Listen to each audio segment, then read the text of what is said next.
You up? They're everywhere all the time. Jesus Christ. The relentless barrage of political campaigns has become an inescapable reality in modern life. Television screens flash with ads, radios blare with slogans, mailboxes overflow with flyers, and phones ping incessantly with texts and notifications.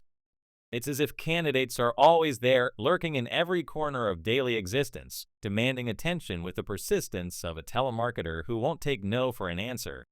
This constant intrusion, this unending campaign season, has left people exasperated, yearning for a moment to breathe, to set down their metaphorical purses and escape the noise. Among the voices cutting through this chaos is Bill Maher, who recently unleashed a scathing critique of Kamala Harris, the vice president whose political star has dimmed under the weight of her own shortcomings. Maher's monologue wasn't just a takedown. It was a dissection of why Harris, despite being handed the reins of the Democratic campaign, failed to inspire, lead, or even connect with voters. His words painted a picture of a politician who, rather than rising to the occasion, stumbled into one of the most humiliating electoral defeats in recent memory. The 2024 election cycle was a spectacle of exhaustion. Political ads alone were projected to cost a staggering $16 billion, a figure that underscores the grotesque machinery of modern campaigns. This isn't about democracy, Maher argued. It's about enriching advertisers, consultants, and a dwindling news media desperate for relevance. The system thrives on perpetual campaigning, keeping candidates in the public eye not because voters demand it, but because the money demands it. When Joe Biden finally acknowledged what many had long suspected, that his mental sharpness was no longer up to the task of another presidential run, it wasn't a moment of clarity, but a belated admission. For years, those who pointed out Biden's decline were dismissed as conspiracists, their voices drowned out by a chorus of smug fact-checkers. Yet, when Biden faltered spectacularly in a presidential debate, the truth became undeniable.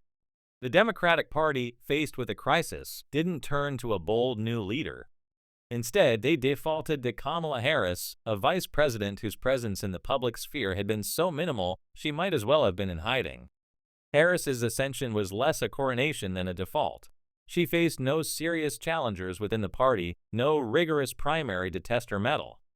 The Democratic establishment, perhaps out of inertia or fear of chaos, handed her the nomination and watched as she raised $500 million overnight. But money, as Maher pointed out, doesn't buy voter enthusiasm. Harris's campaign was a masterclass in overexposure without impact. Her face was everywhere: TV, social media, YouTube ads, even TikTok feeds, but it wasn't the commanding presence of a leader. It was the relentless spam of a brand nobody asked for. Alongside her running mate, Tim Walz, Harris became an omnipresent fixture, bombarding voters with texts, crashing their feeds, and interrupting their concerts. The effect wasn't inspiration, it was irritation. People didn't feel courted, they felt cornered. The campaign's saturation strategy didn't build trust, it eroded it, leaving voters not energized but exhausted. Maher's critique zeroed in on a simple truth: voter fatigue was Harris's undoing. In an era where candidates are inescapable, success hinges on who voters are less tired of.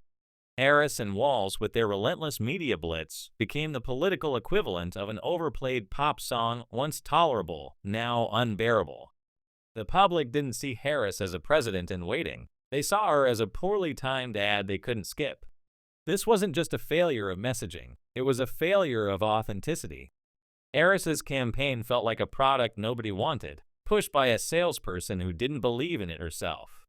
The result was a collective eye roll from an electorate that craved leadership, not another marketing campaign. But overexposure was only part of the problem. Maher argued that Harris's deeper flaw was her inability to function as a politician. Not in the charming, outsider way, but in a way that exposed her as unprepared and unpolished. Politics demands clarity, confidence, and the ability to navigate unscripted moments. Harris, however, seemed to falter the moment she stepped off script. Her answers often devolved into what's now infamously known as word salads, rambling, incoherent monologues that left audiences baffled. One particularly cringe-worthy moment came when she spoke about needing to get to go and need to be able to get where you need to go, a sentence so convoluted it became a meme. These weren't isolated incidents, they were a pattern. Even in scripted interviews, Harris struggled to convey a clear message, leaving voters confused rather than inspired. For someone with decades in public office, her lack of polish was jarring. Politics rewards those who can think on their feet, but Harris froze, her responses meandering into oblivion. Her gaffes weren't just embarrassing, they were alarming. Take, for instance, the moment she referred to North Korea as an ally, saying, "The United States shares a very important relationship, which is an alliance with the Republic of North Korea." The statement was a geopolitical blunder of epic proportions, conflating a brutal dictatorship with a key partner.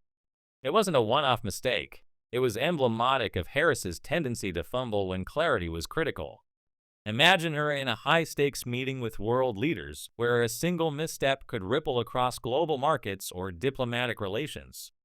Her verbal slip-ups weren't just fodder for late-night comedy. They were a warning of potential chaos on the world stage.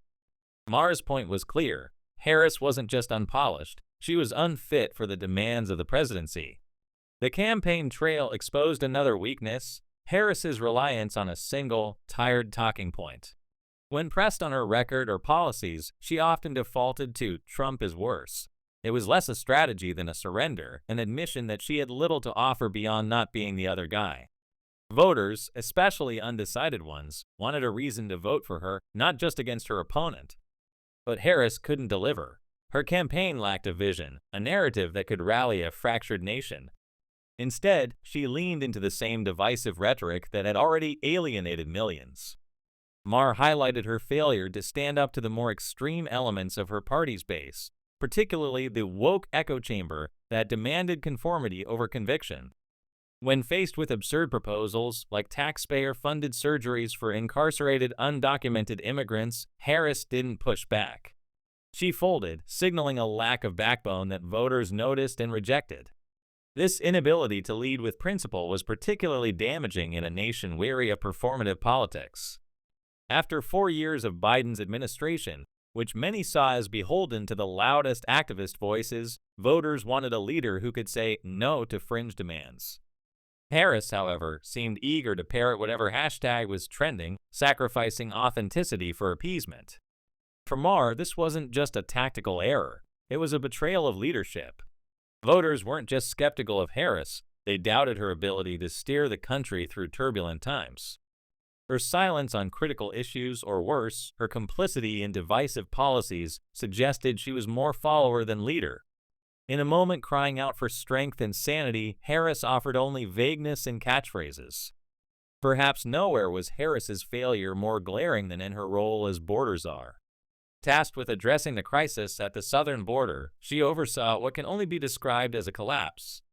Millions of undocumented immigrants crossed into the United States, overwhelming communities and straining resources. The issue wasn't just immigration, it was the chaos that came with it. Human trafficking, drug smuggling, and a flood of fentanyl that fueled a surge in overdose deaths. Law enforcement struggled to keep up, while illegal weapons poured into criminal hands. Harris's response? Absenteeism. She offered little more than platitudes, dodging the crisis she was supposed to manage. Her inaction wasn't just a policy failure. It was a leadership void that left Americans feeling abandoned. Maher's warning about Harris wasn't just about her past missteps, it was about her inability to grow. Even after her electoral defeat, which wasn't a close call, but a resounding rejection, Harris showed no signs of self-reflection. At a recent real estate conference, she had a chance to redeem herself, to offer solutions, or at least a coherent vision. Instead, she delivered another trademark word salad, leaving the audience dazed and the internet buzzing with mockery. Her speech was a microcosm of her campaign, long on words, short on substance. If Harris aspires to future leadership, she'll need to master the art of clear communication. Until then, Maher's critique remains a brutal reminder of why she failed.